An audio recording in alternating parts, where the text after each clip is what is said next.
What's up, guys? Subzeric here, back for another VOD review. We're doing another Prestivent VOD review because he's rank 1 North America, hit Masters before anybody else, and has really just been smurfing it up on the ladder in general. So yeah, just want to VOD review more of Prestivent because he's a beast. I will say before I get too far into the video, by the way, if you see right below my head, I am doing a new, well, not right below, but like pretty far down below my head, I am doing a sponsorship with Raid Shadow Legends. The day has finally come. If you guys do all of those goals in that box, and there are a ton of different goals, so you can do a lot of different stuff. If you guys do the goals in those box, I will enter you into a free coaching session as long as you screenshot proof of those goals and put them into my Discord. We've done this in the past and people have really enjoyed it, so the link will be down below. I am going to get rid of this little pop-up because it is a little bit distracting here. But yeah, just something if you guys are interested in entering to get a free coaching session. So yeah, and checking out a cool sponsor. So we start off with the start that a lot of people are leaning towards. It's holding these Eldritch units, holding Shapeshifters right now, potentially looking at... It's interesting, actually, to think about what we want to buy/sell here in this situation. Because I don't really care about the Seraphine. I'd love to hold a Kali. And then the question is, do you want to hold anything past that? Do you want to sell something like this Vex here to pick up like Ziggs and Poppy, who are really great early game units in their own right? But obviously Vex is quite strong if you have this mage setup. I guess you could even hold Seraphine, but I would want to hold for potential multi-strikers here. We do have Tier, which makes it like... We're probably not playing multi-strikers this opener, actually, just from this item setup. So maybe the idea is that you just say, like, hold Poppy and chill. I don't know, this is a really interesting question. I'm interested to see what Prestivent does here. Yeah, just hold Poppy and chill here. Ooh, okay, some interesting ideas here. Portal +1 here is certainly something that you can think about. I've played a lot of 8 Portal recently. I wonder how well it does at 2-1, though, is the only thing. 4.26, fantastic at 2-1. So it could actually be a Portal Crest start this game. We have just the Jace right now. We will get a Cassidin, so we could play like maybe a multi-striker plus Portal opener. And Portal, in my opinion, is very, very, very strong right now. If you have the +1 and you can get to 8 Portal. So Portal Crest, an option. Dragon Spirit, you probably never want to take here. You could look at Heroic Grabback. Ooh, there's also Built Different, which is a fantastic option as well. This is an augment. I want to do a stats check on Built Different as well.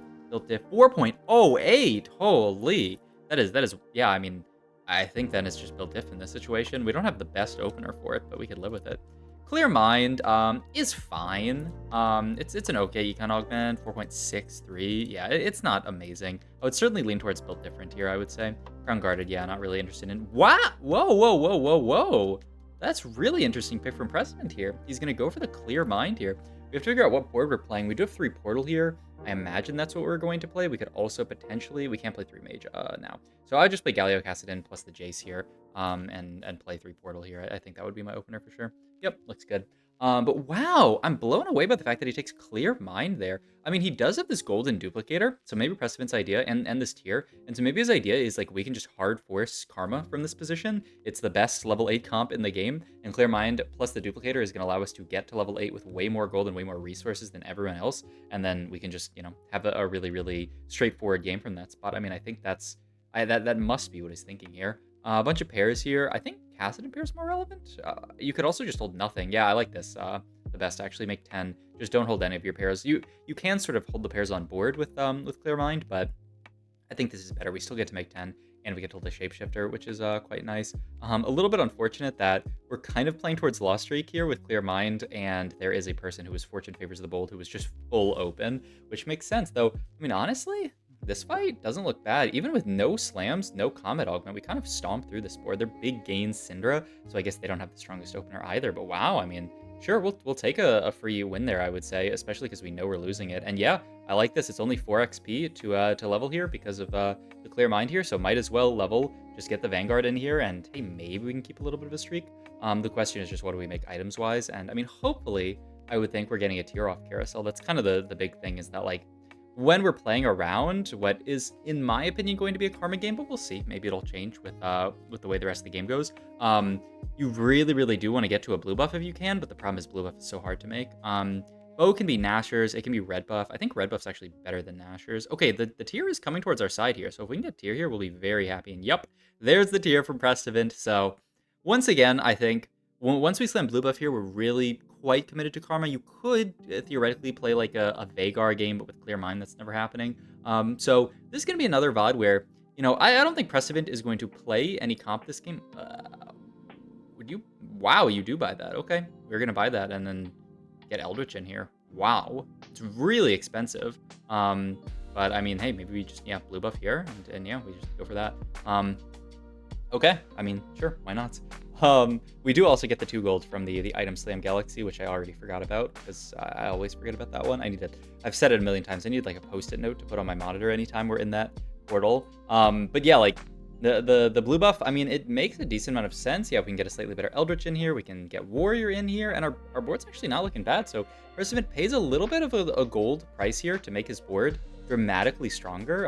But I mean, dramatically stronger is dramatically stronger, and this Neela can probably carry us to 8. That's part of the idea, is that we need to get to 8 this game with some amount of XP, some amount of HP. And so, like, actually making a real early game here with this Neela seems pretty solid. Okay, I'm down for it. I thought it was pretty expensive, but I mean, this is a much more tempo-oriented meta than we've seen in the past, right? There have been way, way, way less tempo-oriented metas, and like in those metas, you probably wouldn't make there, but I think making here makes a good amount of sense. Looking at potentially leveling up for, I don't know, I guess this Shen. I mean, he's a decent, just generic unit. We can hold him. Oh, I love this, the red buff slam here to make econ here, and then we can sell a lot of this stuff, yeah, but still hold on to these Eldritch guys for potentially vertical Eldritch. I mean, you can level here just for this, and then, yeah, look at potentially 4 Eldritch. And he did make the red buff here, like I was talking about. Red buff is probably the best item to make out of bow. I think I was looking at the statistics, and I believe if you're looking at Karma, red buff is better than Morello's. And the idea being that, you have Incanto, you have Chrono to fuel your AP, so you don't really need the AP from Morello. You'd rather just have the attack speed to get cast after cast after cast, especially with blue buff. Items look so nice in this situation. Red buff, blue buff, the Satoru Gojo Karma build. All right, going into 3-2 augment here. Can't take Blistering Strikes, Partial Ascension, not amazing. Bob. I mean, we do have a 2-star 3 cost, or a 2-star 2 cost, which would turn into a 2-star 3 cost. How many 3 costs do we have? We have 2 3 costs here. It's not my favorite Recon Bob. I guess you could fall back on it. Partial Ascension is not, I believe it's not that good in this comp either. Let's do a little comps. And then I want to look up Karma, and then I want to see Partial. Generally, Partial Ascension is pretty weak, is what the statistics say. I feel like we're going to be playing more towards like the Karma Fiora type stuff, more like this, but I don't really believe that this is the real board. And then I wanted to look up Partial Ascension. 4.50. Yeah, not amazing, and they're certainly better. They're way better silvers. Like all of these silvers are better. Not completely horrible though. A little bit better than I would have thought, honestly. I don't really want to look up Recon Bob because it's very spot dependent, but yeah, I mean, it's not Triforce. I guess I could see it's not team building. All right, I guess that means we're Recon Bobbing. Prestivent looks a little upset about the Recon Bob, honestly, because yeah, I don't think he wants to. We Recon Bobbed into, we found a Karma. We found a Bard as well. We found an Olaf as well. This board actually fits. It's 3 Frost. He's just got 1 dead unit, just needs to get Bastion in. Wait, he actually cut 3 Frost. Oh, interesting. I mean, I guess his idea is that he wanted Bastion in more than he wanted, and he needs to sell here in order to make econ here. Okay, I mean, this is really nice. Also note just the item movement over to Karma here. It's so wild, but I mean, it's probably correct to itemize Karma 1 over Bard 2. You would think a 2-star 3 cost. Oh my god, our Rakan is so good here as well. Gotta fit this in, yeah, just over Bastion probably. I mean, at this point, at this point, you could just look at leveling here. Level, it's so cheap. We're 40 gold. I mean, this spot looks so good. And the thing that I'm really looking forward to seeing this game, the thing that I'm interested in, is Prestivent has all the resources in the world. What board is he actually going to build on level 8? Because I think there's been so much discourse about the best Karma board. And, I've talked about the fact that, like, 4 Chrono is pretty lackluster in the statistics and just in what people are saying. And the fact that, you can flex around a lot of different units, but I'm really curious to see what Prestivent actually puts on the board here. We have a Gargoyle that you could potentially make. You could take a Rod Fiora. I mean, that's a Rod Fiora. Fiora probably want on this board, and a Rod's fantastic item. Yeah, sure, why not? We are going to have to play her now, but we can just fit her as a Witchcraft unit. Just played over the Olaf here. Oh my god, that's Fiora pair here. The only hard part is that if we want to hold on to this Fiora pair, we're going to have to lose value. Maybe you cut... cutting Bard 2 seems so wrong. How do you do this? Just cut Hecarim? Yeah, I think that makes the most sense. You have to play the 2 Fioras, but I mean, there's no way we're losing their mind value here. So I think this makes the most sense. He chained the Rakan here, which was kind of interesting to me because I feel like there's a world where that chain ends up onto the Fiora. I feel like that's a little bit hasty of an item slam. I guess we have the remover, but you really don't want to be using a remover on one chain vest. That's not a very efficient usage of it, but hey, all good. There's Cassiopeia, who, yep, fits very well onto this board. So I think we're seeing this as emerging as more of like a common version of the board. You play around the core of Karma plus Cassiopeia plus Fiora. Usually Zillion is your preserver or your chrono, and then also preserver down the line. But yeah, you usually just play like this little core of these 3 units, and then you add frontline. Rakan is very, very good to fit in as a preserver usually, and that's what I'm seeing a lot recently. And so I'm curious to see if this is the board that Prestivent ends up on. It looks like he really prioed the Cassio, and he really looks like he doesn't prio the mages that highly. Remember, we saw Galio in one of our earlier shops, and it's not like he like wanted to hold that or anything. We are going to go up to 40 XP here after this round, so we're going to be perfect econ interval. Let's actually bring it down to 1 XP for this transition. Itemization-wise, looking to me, well, this is actually kind of tough. We have Deathcap, which is one of Karma's better items. You could go like Deathcap Vow and then hold the sword for Fiora. You could go Archangel, just to kind of preserve your ability to make something, like you could go like Archangel Gunblade. I think I like just Deathcap Vow though. And then you're just vowing Rakan. But we do need to level here and roll a lot. He's holding Akali's, which is interesting, because Akali is certainly somebody that you can fit onto this board. Look at that, no holding on the Vexes as well. I think that he's already sort of committed himself to this board. He's also holding onto the Gwen here for the potential out, holding onto the Nasus as an out as well. There's a Gwen and a Hecarim, but yeah, you gotta just sell that guy. There's Karma 2, which is huge. There's Rakan 2 as well if we wanted, but honestly, you might just wait a little bit on the duplicator here. And so this is the board he's going to end up in. I'm really curious, does this Bard ever come out? Do we play around this Bard? Because I think Bard's a unit that a lot of people aren't that high on. And let's see, it is a Death Cap, it is a Vow, it looks like. Okay, I think this is, I mean, this is what I called out as the item slams. I think it makes perfect sense here. From your spot, leaves the sword open for Fiora item down the line. And so, yeah, that's my big question is this Bard staying in, or is there something better that we can find over this Bard? We probably still want to roll, actually, just because if we can find one of these pairs, we can dupe the other one and then just go 9. I mean, it's not that. I like Unified here. Combat Bandit just tends to be pretty weak late game. It just doesn't scale that well through time. Stand United is another really great augment in this comp. But you can see, right, like we held on to the Gwens, but we're not actually playing the Gwens. The stats websites say, you know, like Gwen, but I don't know if I completely believe it. I want to check Stand versus Unified here. Stats say it's Unified, and I kind of like Unified better here with only 5 traits in. But you can get a decent amount of traits in late game, though, for sure. But I think I would just go Stand here. We also don't really need more damage. We have so much damage. 2 free shop rolls. Like, I would use these and start rolling. Yep, I love this. Okay, and I'm just really... Ooh, there's Diana. Okay, so Diana adds another layer to it, right? How are you fitting Diana? Because you often want to fit Diana. I don't know how you fit Diana on this board, is I guess the other thing I'm going to say. I guess the idea, right, is cut this, get Diana in, and then you're cutting this package of the Nasus plus this for more of like a Taric plus something package. So yeah, it would be like cut. You get Diana plus Taric in, and then I don't know what your last in even is. You could throw Frost in, but it seems very, very underwhelming. So I'm really curious to see what this board ends up in. Ooh, that's a Camille, so that also upends our entire game. Did we just roll over the... Man, he doesn't even care about holding Camille here? This is the stuff I'm really interested in. It looks like he doesn't even care about holding Camille there. Yeah, he's just said, I'm not even going to play Camille on my board, which is wild to me. But now that we've hit everything, I think you do duplicate this. You do... Yeah, and he was thinking about if there's a way to get that Diana in, but he opts to just play this version of the board. Okay, so it's a little bit like... It's not so obvious, this version of the board, right? 3 Preserver, 3 Witchcraft, and then just the 2 Chrono. But he's really playing around whatever frontline he hits, right? You know, if he had hit Taric 2, I'm sure this would be Taric plus Diana on the board over the 2 Shapeshifters. So you can flex those frontliners. Really interesting to me is very, very low priority on the Camille. I guess, though, in this position, it does kind of make sense. We already basically have Fiora 2 at this point. This is the board that we're going to play. If we want to pivot back into the other board, we would need to find Vex again. We would need to find so much stuff. So this is the version that Prestivent angles towards. And I mean, with the clear mind, with the duplicator, we have hit an insanely strong board stage 4. We can just use this to coast to level 9. And then the question then again becomes like, how are you going to cap out the board on 9?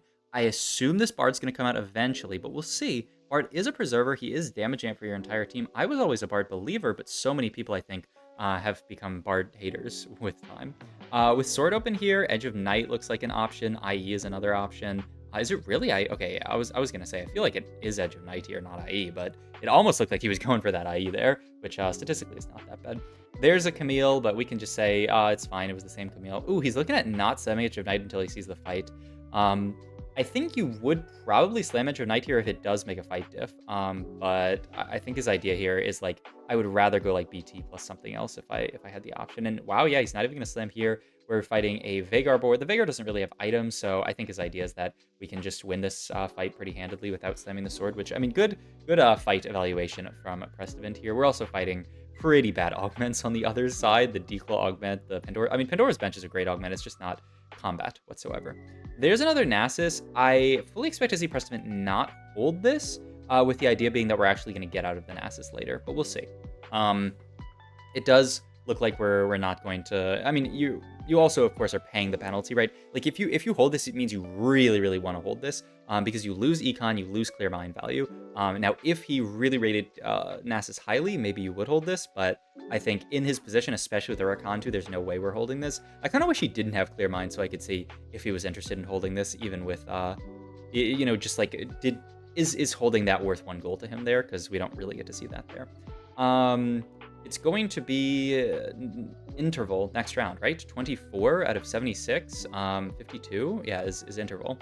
So we could level to 9 next round. We'd be pretty broke though. I don't, we're getting, it's 5 XP per round. So we'd have to wait another 4 rounds for it to be interval. So that's kind of wild. The shop refreshes are actually not bad. I think I would take that. And we did get the Nora in here. Wait, who did we cut the Bard finally for the Nora. I think that makes sense.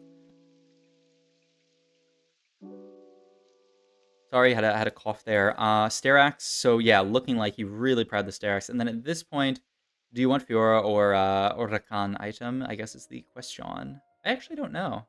Edge of Night? Edge of Night Sterax is so defensive though. But what's your other option? Steadfast? I mean, like, I don't think so. Just Edge of Night, I guess. Yep, Edge of Night. Okay, I like it. I would buy this Charm. Yeah, I think this is great. It's a little bit of HP you lose, but this makes your roll down a lot easier. I mean, he could just take the XP, be like 1 HP off or 1 XP off and then just level next round, or we could continue to sack here. I mean, 91 here, yeah, I think this makes a lot of sense to level here in this situation. We picked up Emilio already. Emilio fantastic in usually on this board, but I'm really, really interested to see how Prestivent actually caps out his board on this roll and what units he holds. Because like this is my big struggle with this board, is how you actually cap out this board around what? Reroll with 4 cost? Okay, he's not actually going to go for that. He is holding onto the Terex note. He's not holding onto the Namis. He says that the mage version is just not being played. We're not even holding multiple Gwens here. We do take the TG here. There's a Xerath, fantastic in here. We're also going to look at getting the Tom Kenshin. I wonder if you just get out of Nasus here. At this point and just say our front line's good enough here so that you can get Nora in, because I'm a bit surprised we're not playing Nora on this board. Yeah, okay, so his idea is going to get out of Nasus, but maybe to actually play this Briar unit. Okay, I mean, I could perhaps see it, but yeah, pretty low priority on the Nasus. Also selling off Tarics and stuff like that, holding on to these pairs, also holding on to this. I'm actually surprised he sold off the Tarics as well, because I could see our board being Taric 2 plus this, because we do certainly want to get as many Arcana in as we can really fit this stage. Right now, we just have the 2 in with the Thomas Kench, though it's pretty hard for Thomas Kench to be anything other than Arcana. Like, Vanguard is not happening. Okay, Diana. At this point, I would expect to see cut Diana plus Hecarim in. The only downside is, of course, you do lose like a decent frontliner in this 2-star guy. So I guess we'll see. Gonna continue to roll here. Ooh, there's a Xerath pair, which is big. If you hit Xerath 2, you can think about selling Karma and moving items. The problem is when you're building blue buff on Karma, you really, like, it's pretty bad to try to move blue buff over to someone like Xerath, who's really big mana. You'd much prefer like a Shojin on Karma to move over. So we might see our items just stay on Karma the entire game, but there is this idea of moving items to Xerath down the line. We are fighting, this is Flexible, someone who got to, maybe that's, I don't know how many portal it was, but a little bit scary. We are going to lose that fight. I'm really interested to see where this goes. Fairy +1 on the Morgana gets pinged out. Interesting.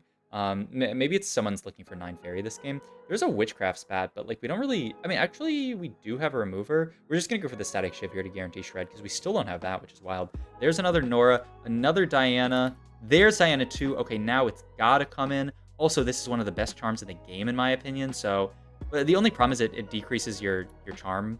Yeah, like you can't get more stuff later. And you see, once we hit the Diana, we do make that pivot I was talking about. We get into 3 Arcana, 2 Bastion. I'm a little bit surprised we didn't even do it a little bit earlier, but hey, look at this. Ah, this charm is so gross. I mean, we just have a Xerath 2 for free now. We have a Xerath 2. It's actually, I mean, Prestivent's actually hit so many upgrades so diligently that this charm isn't as broken, but yeah, I mean, like, it's actually surprising that it's even as good as it, or not good as it is. All right, we're going to take this here. Who did we just sell there? Wait, who was that? That was Fiora. Okay, Fiora is going to come out at this point. The idea being, I'm not actually sure where these items are going. Diana, we're putting, I mean, I guess we have a Reforger. I mean, no way is Prestivent's idea Reforge here, right? There's the Nora too, though. A lot of huge upgrades here. But yeah, are we? The double, okay, the single Reforge with the idea that Sterak's is a decent frontline item. And we get a Shojin here. Wow. Wow. I mean, the Shojin Xerath is huge here. And yeah, he just Sterak's Diana's here. His idea is that there's a lot worse than we could have than Sterak's. Sterak's is like a decent frontline item, okay? And we're even holding the Cassio with the idea that we're probably not going to end this game. Okay, so to take stock, this is our late game board. It makes a lot of sense, right? This board fits together pretty decently. There are a lot of units that we're playing just for unit quality, right? Diana's just Bastion on this board. We're obviously not getting like Frost in. Nora's on this board just as a threat on this board, just because this unit is so good. There's Morgana, which has to come onto the board, but the question is where? I mean, you do have the Tahm Kench as a cuttable unit. The problem is a Tahm Kench too. But I think it would be cut Tahm Kench down the line. You get Preserver and you get Witchcraft back in. So we'll see. I think certainly if you think you have enough frontline, you can make this swap. And yeah, he is going to make this swap. I think it's a little bit not like pretty of a swap, but I think it makes sense. We're going to move over the Vow to the Diana, and now we have triple item Diana. So smart from Prestivent. And then we go the Adaptive Helm on her as well. So I love this board, yeah. I think this is a very standard way to cap out your board. And I think Prestivent was looking very aggressively for a lot of these units. Like I said, not really holding onto the Camille, which is another completely different version of the board. Of course, we're going to roll every round for a charm here. We get the one that stuns. Ooh, this guy has all of these 4 costs, but it looks like it's just econ for them, so that's not too bad for us. I would assume we don't care that much about Hecarim 2, though he has some amount of frontline. What we really want here is like a Morgana 2 to juice up our frontline a little bit more. But I mean, honestly, this Diana here is going to be damage, and she's going to be a lot of disruption, getting the double cast so frequently. The Xerath complementing her is so much damage. This was actually a really close fight. We do end up winning it here. Labeler's still alive, though. Okay. But yeah, I mean, at 39 gold here, I assume we're going to roll for a charm every round. Oh, wow. He's actually thinking about cutting this Cassiopeia because she's very much a synergy bot. There are certainly better units that we could play, right? So, I mean, I'm kind of curious what we would think about playing over the Cassiopeia. I'm also surprised we didn't buy Charm here, but I think Prestivent's idea is that it's going to mess up his econ flow too much. This is so interesting to me, spots like this where do you buy a Charm or not? And maybe the real reason why I don't buy a Charm here is we know we're fighting this player and we just don't respect their board that much. And we say, you know what, like, who cares? I'm pretty sure I'm winning this fight. Morgana with Sunfire here, but we were actually going to go for we're just going to go for a TG here. The idea is that we don't care that much about Morgana, and obviously the Sunfire is not that important, and then TG is really nice to throw it onto a 5 cost. We take Artifact here. Wow. Oh god. Eternal Winter here? I mean, it's pretty good into this board, right? So yeah, we're just going to Eternal Winter Recon, throw this TG onto frontline, and yeah, just taking that combat power. Once again, going level 10 is so hard in the current set, but I think finding that balance between going 10 and in the right spots and not going 10 in the wrong spots is what's so skill expressive about this set. Scary fight actually with that Camille and level 10 and the press the attack augment. This guy's spot is so nutty. The world here is actually just solid econ here. The only downside behind taking this here, wow, it's so much. Wait, how much gold is this augment? It costs, I need to know actually. I don't actually know. Like, how much gold positive is this? It's 36 gold it looked like. And then how many 4 costs are there? I mean, I can just look at okay, I'll just go look at how many 4 costs there are. If you go to units on tactics.tools, you can just look 3, 6, 9, 12, 12. So it's 36 gold for 48. So it's plus 12? Wow. I guess I could have also just looked at his econ. That's fair. Wow, it's plus 12 gold. That is a crazy econ augment or econ charm here. The only downside behind taking something like this is that you get a bunch of gold from it, but you lose the Xerath charm, right? You reset your odds of Xerath charm, and taking, yeah, I could fully expect us to actually potentially lose this fight because we took a non-combat charm. But Prestivent's not playing for that, right? He's playing for the long con. If he was 1 HP, he would never take this, but that's not what he's playing for. He's playing for the level 9. Also, he did cut the Cassiopeia there for 3 Arcana. Interesting. Wow. Okay. So yeah, he doesn't care. I mean, Witchcraft is really, really fake late game, and Incantor is also not really that big of a trait late game. So I think this makes a lot of sense. You get more Arcana in, you get more Charms in. We're level 10 with a lot of gold here. What's the in here actually? I mean, you could get just another Arcana unit in here. You could throw in like a random Camille if you hit Camille too. I don't actually know what the in is here. Is there something obvious that I'm forgetting? You can't really play Melio. We have all the other 5+ there. I mean, you could just play Melio. It actually probably is just Melio, now that I think about it, just as a good unit. Rolling down here to pick up a good charm. Really just want a good charm. He gets the Cassiopeia back in here, actually, which is so funny. And we can't actually buy a charm here. We rolled so deep and we can't buy a charm. That's so sad. But we do have a JG, and we've hit so many upgrades here. I have to imagine, especially with the level 10 here, that our board is strong enough. Just getting another unit in, and yeah, it does not look close. We stomped this fight, and now next fight we actually get a charm. We're not gonna take the... Okay, that one's pretty bad. Okay, where's the combat charm at? Please, Mort. We do have the opportunity to play Melio over Cassiopeia if we want to. It's looking like he doesn't value the unit over Cassio. Maybe he's stunlocked. I don't know. I actually kind of like Melio over Cassiopeia here. Obviously, Fairy is not a big trait, but neither are really Cassio's traits. And the upside is you do get the ability for Melio to farm. But I guess the idea is with 0 items, Melio isn't really farming many items. All right. I mean, that was a wild game from Prestivent, but I feel like we got a lot of understanding. Oh, that was his promotional game to Masters, by the way. Dope. But we got a lot of understanding about how Prestivent likes to play his late game and his mid game with Karma, which I think is really, really crucial in a set like this, in a patch like this where Karma is so important. So hope you guys enjoyed this video. Once again, I'll have a link in the description to the Raid Shadow Legends if you want to get entered into a coaching giveaway. There's a lot of things to do. So like if you want to, if you really want to do a lot of the little quests, you'll have very high odds of getting free coaching. So check it out if you're interested. And yeah, thanks for watching. I'll see you guys in the next video.